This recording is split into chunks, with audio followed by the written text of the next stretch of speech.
Here's a story, and it's true.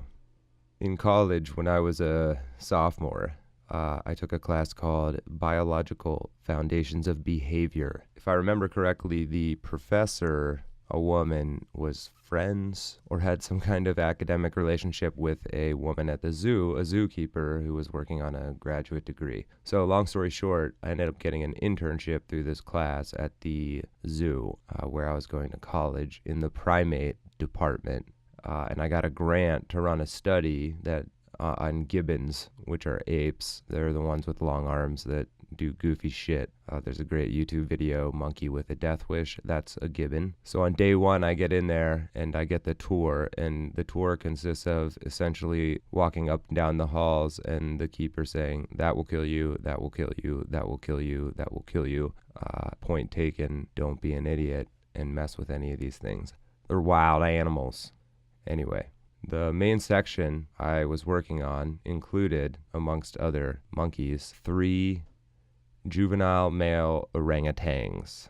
And juvenile orangutan is like, I think they were like 6 or 7 years old. That's probably like a 16 to 20-year-old human, okay, to put that in perspective. Juvenile delinquents. I didn't know this at the time. Apparently this is definitely true now after my experience. Most people look at monkeys, apes, orangutan, whatever. They can't tell the difference between male and female. Well, the monkeys can tell.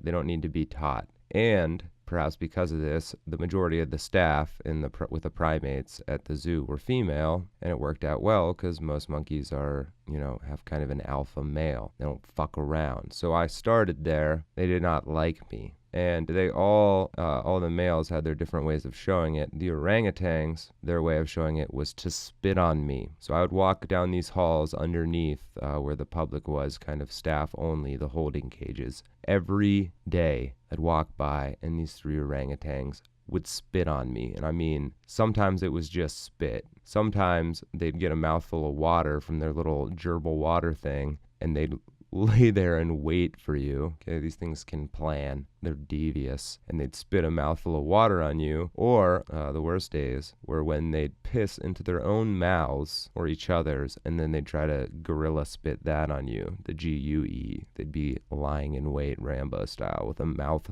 full of their own piss. Okay, so this was a trial by fire. Anyway, my boss at the zoo was very positive reinforcement only as a training method in life in general for her. And so she would always say, yeah, they'll spit on you, just ignore it, and eventually they'll stop doing it. That's not how she actually talked. So I did. I abided by that principle, and I just wouldn't respond. So every day I'm walking up and down, getting spit on, and as wisdom tends to go, it makes sense actually statistically. 2 of the 3 actually did, just kind of on their own, stop spitting on me, and we became cool. They were kind of the equivalent of just like a normal, regular guy, right? Like messing with you a bit, and then they just kind of stop. The other one was the outlier. His name was K-Chong. Right, they all had, because orangutans are from Southeast Asia, so they all had Southeast Asian names. It was, right, K-Chong did not stop spitting on me,